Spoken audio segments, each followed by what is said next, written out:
नमस्कार, बिहार मिथिला न्यूज में आपका स्वागत है। मैं ही मनोज। देखिए, पटना में घटी घटना के बाद से दरभंगा डीएमसीएच के डॉक्टर्स में भी आक्रोश है। कई बार दरभंगा डीएमसीएच की डॉक्टर्स की सुरक्षा को लेकर के कई बार मांगी हुई, कई बार बैठक भी हुई है, लेकिन हमें लगता है कि इस बार कुछ ज़्यादा ही विवाद बढ़ गया। पटना में कहा जाता है बाहुबली विधायक के पुत्र चेतन आनंद जब वहाँ पहुँचे थे, जिस तरह वहाँ प्रोटोकॉल की घटना हुई, जिस तरह डॉक्टर के साथ हुई, तमाम दरभंगा डीएमसी देखे, तमाम जेडीए के जितने डॉक्टर्स हैं आज काला बिला लगाकर विरोध प्रदर्शन कर रहे हैं। इनका कहना है कि हम डॉक्टर्स कितने सुरक्षित हैं और डीएमसीएच प्रशासन ने पूरे बिहार के डॉक्टर्स को सुरक्षा के लिए सरकार क्या कर रही है। इन लोगों ने अपना आवेदन हमारे साथ प्रणव जी, ये बताइए कि किस तरह का मतलब विरोध हो रहा है वहाँ के बाद। वहाँ के बाद हम लोग अभी तो शांतिपूर्ण ढंग से हम लोग अपने मांग को रख करके हम लोग विरोध प्रदर्शन कर रहे हैं। जैसे कि आज हम लोग काला रिबन बांध करके विरोध प्रदर्शन किए हैं। यहाँ मेन हम लोग का मांग है कि जो गलत एफआईआर, फॉल्स एफआईआर जल्द तुरंत वापस लिया जाए, न्याय संगत काम हो। उसके बाद हम लोग सुरक्षा के हमेशा से आवाज़ उठता रहा है कि हम लोग का सुरक्षा कैसे होगा। कोई भी आते हैं सरकारी संस्थान में जोर ज़बरदस्ती करके हम लोग पे प्रेशर डाल करके काम करवाना चाहते हैं, जो पॉसिबल नहीं हो पाता है एक डॉक्टर के लिए। तो इस कारण से हम लोग सुरक्षा की मांग करते हैं। जो भी फॉल्स एफआईआर हुआ है उसे वापस लिया जाए तुरंत इफ़ेक्टिव, और जो भी दोषी है उन पे जो है सो कार्रवाई हो। ये पहली बार घटना नहीं है, डीएमसीएच में भी कई बार घटनाएं घट चुकी हैं। परिजनों के द्वारा डॉक्टर के साथ मारपीट, फिर हड़ताल प्रदर्शन। डीएमसीएच प्रशासन उसमें एक्टिव होता है, फिर से आगे सो जाता है, फिर आपकी भी मांगे पूरी तरह ठंडे बस्ते में हो जाती है। पुलिस कंट्रोल रूम होना चाहिए था, यहाँ पर है नहीं। इमरजेंसी में ही जब से ज़्यादा ये हम लोग हमेशा से मांग करते आ रहे हैं। हाल कुछ दिन पहले जो कोलकाता में हुआ उस समय भी हम लोग मांग किए। हमारे सुपरिटेंडेंट मैम से भी बात हो रही है कि हम लोग सुरक्षा कैसे होगा, हम लोग का प्रधान नंबर ऑफ जो गार्ड्स हैं उनको बढ़ाया जाए। ये लगातार हम लोग मांग कर रहे हैं, लेकिन कुछ हुआ है कुछ नहीं हुआ है, लेकिन हम लोग का मांग जारी है। और अभी भी आप लोग के माध्यम से हम लोग जो प्रशासन है उनसे यही कहेंगे कि हम लोग की सुरक्षा के बिना हम लोग से काम पॉसिबल नहीं है। जो भी एम्स में हुआ है वो यहाँ भी हो सकता है, किसी डॉक्टर के साथ हमेशा आए दिन होता रहता है। तो इसको जो है सही ढंग से इसका निष्पादन करते हुए हम लोग का सुरक्षा मुहैया कराया जाए। अच्छा, एक चीज़ और जेडीए से ये पूछना चाहेंगे, जो हमेशा से होता रहा है, एक प्रोटोकॉल होना चाहिए और एक इंक्वायरी रूम होना चाहिए। अगर कोई आते हैं तो पहले इंक्वायरी रूम में जाकर जांच करें, उनसे पूछें, उसके बाद ही वो संबंधित डॉक्टर से पूछें। इस तरह का प्रोटोकॉल होना चाहिए, इसके लिए मिलेंगे। ये ऑलरेडी है ही, यहाँ पूछताछ केंद्र तो है ही।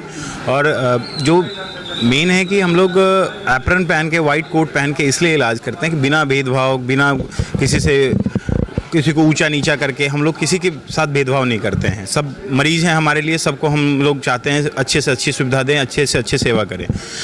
ऐसे स्थिति में हम लोग को डर के माहौल में काम करना पड़ता है। ऐसे कोई भी कभी भी आके डॉक्टर्स को डरा धमका देता है तो ये फिर हम लोगों को काम करने में दिक्कत, बाधाएँ आती हैं। तो हम लोगों का यही जो एम्स पटना में हुआ है वो कहीं भी हो सकता है। तो हम लोग इसीलिए विरोध प्रदर्शन कर रहे हैं कि वहाँ पे जो हुआ है उसका अच्छे से इंक्वायरी हो, उसके जितने फॉल्स एफआईआर्स हैं उसको वापस लिया जाए और कानूनी तौर पे क्या हुआ है उसका पता करके और डॉक्टर्स के अच्छे से जो भी सॉल्यूशन है वो दिया जाए। मुझे क्या लगता है कि इस मामले में दोनों तरफ से घटनाएं घटी है, दोनों तरफ से एक जांच चल रही है, तो क्या लगता है कि एक कोई प्रॉपर सॉल्यूशन होगा? ऐसे जो प्रोटोकॉल में जो वीआईपी आते हैं उनके साथ 10 आदमी आ जाते हैं, अभी भी आ जाते हैं, यहाँ मंत्री आते हैं, विधायक आते हैं, तो आ जाते हैं 10-15 आदमी, उनके लिए कुछ।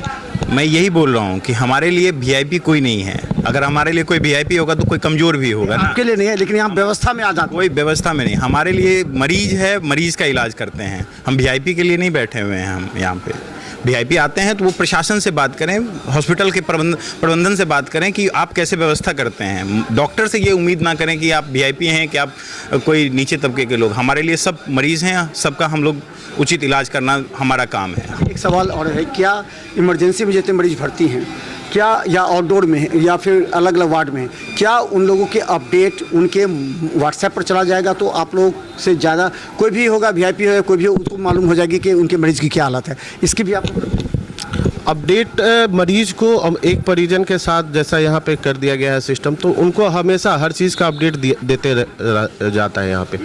ऐसा नहीं है कि उन लोग को छुपा करके हम लोग कोई काम करते हैं। मरीज है, उनके अटेंडेंट है, बिना अटेंडेंट के कंसेंट के हम लोग कोई काम नहीं करते हैं। तो कंसेंट तभी लिया जाता है जब अटेंडेंट को बता दिया जाता है सारा बात, तो उन लोग को बताने के बाद ही यहाँ पे कुछ आगे का प्रोसेस होता है।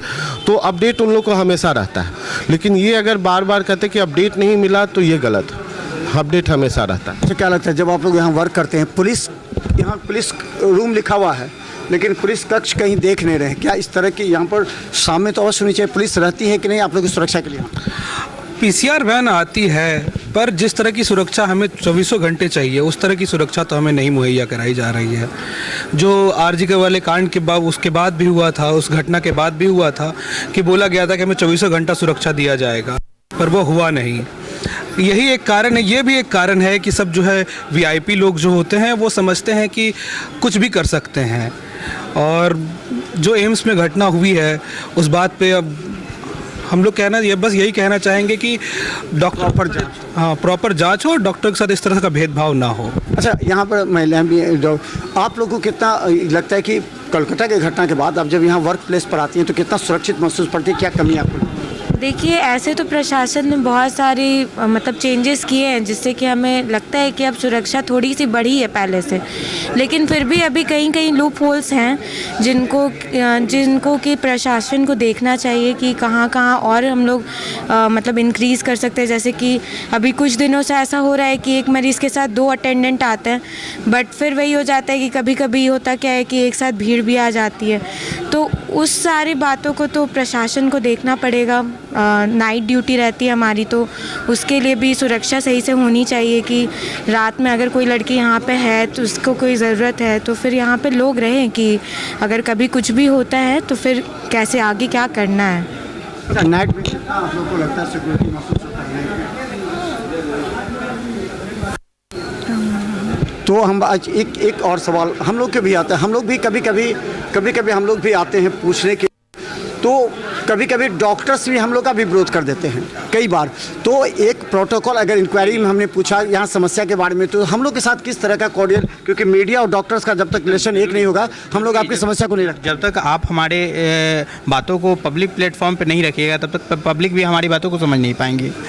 और हमारे साथ ऐसा नहीं जरूरी, ऐसा ये नहीं है जो हम मीडिया पर्सन को जो है क्या कहते हैं हम उनके विरोध में खड़े रहते हैं।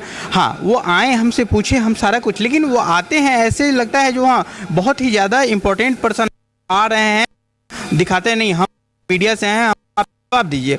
एक होता है ना आपसी संभावना, सद्भाव। हाँ, आपसी सद्भाव जो है एक दूसरे का बहुत इंपॉर्टेंट। आप जिस तरह से हमें ट्रीट कीजिएगा हमारे तरफ से भी आपको। इंक्वायरी में रहते हैं लोग, अगर रहते हैं, एकदम रहते हैं हमारे पास इंक्वायरी में, यहाँ पे स्टाफ रहते हैं, गार्ड रहते हैं, सब कुछ रहते हैं। लेकिन कभी कभी हो जाती है जो इतना ज़्यादा भीड़ हो जाता है या क्या कहते हैं कोई अटेंडेंट इतना बहुत ज़्यादा एग्रेसिवनेस दिखाते हैं। अगर आप जो है पेशेंट को इलाज नहीं करवाने, अगर आप पेशेंट को लेकर के आते हैं, पेशेंट के साथ आप एग्रेसिव हो जाइएगा, डॉक्टर को नहीं आप ये कीजिए ये कीजिए ये कीजिए, तो ऐसे में इलाज नहीं हो पाता है। जब तक वो डॉक्टर आपके मरीज को काम से नहीं देख पाएंगे तब तक वो कुछ नहीं कर पाएंगे। आप ज़बरदस्ती उसके गले पे हाथ रख करके बोलिएगा जो नहीं मेरे मरीज का ऐसा कीजिए, ऐसा संभव नहीं हो पाएगा।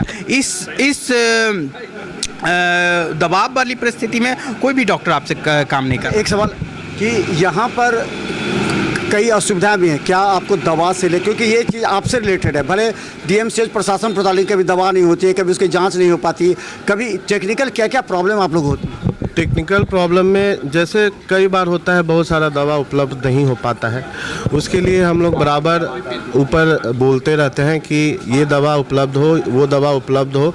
बाकी जितना पॉसिबल हो पाता है यहाँ के प्रशासन से हम लोग के डीएम से वो करने का कोशिश भी करते हैं, लेकिन हम लोग लगातार मांगते हैं कि पेशेंट है उनको सारा चीज़ उपलब्ध हो जाए, ये हम लोग हमेशा मांगते हैं। आप लोग की डीएमसीएच प्रशासन से वीकली बैठक होती है या नहीं, या आप लोग चाहते हैं कि वीकली बैठक? नहीं, हम लोग की मुलाकात होते रहती है, इस मुद्दा पे भी उनसे बात होते रहती है कि कैसे क्या सुधार जाए। बहुत हद तक सुधार भी आई है, यहाँ पे बहुत सारा डीएमसीएच में शुरू भी हो गया है। बस ये एक लगातार हम लोग मांग कर रहे हैं, सुरक्षा मुहैया वाली बात। इतना ही कहना चाहते हैं, जो कोई भी परिजन अपने मरीज को लेकर के आते हैं, परिजन जो है डॉक्टर पे दबाव न दे, डॉक्टर को अपने खुले मन से काम करने दे।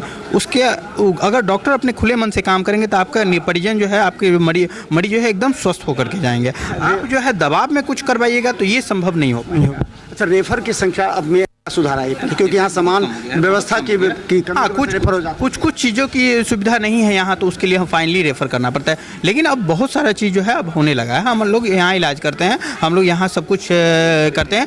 लास्ट तक जब लगता है तब लास्ट में। औसतन कितने मरीज आते हैं इमरजेंसी में लगभग प्रतिदिन?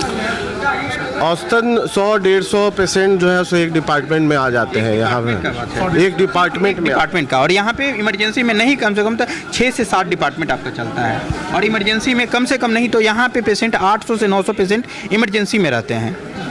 तो देखिए, हम आपको बता दें, एम्स पटना में जो घटना घटी उसके बाद डॉक्टर निश्चित तौर पर परेशान है और चिंतित है, स्वाभाविक है। देखिए, आपका कोई गंभीर मरीज इमरजेंसी में आता है तो इन लोगों का दायित्व होता है, ये लोग खुद टेंशन में हो जाते हैं कि उस मरीज का कैसे हम इलाज करें।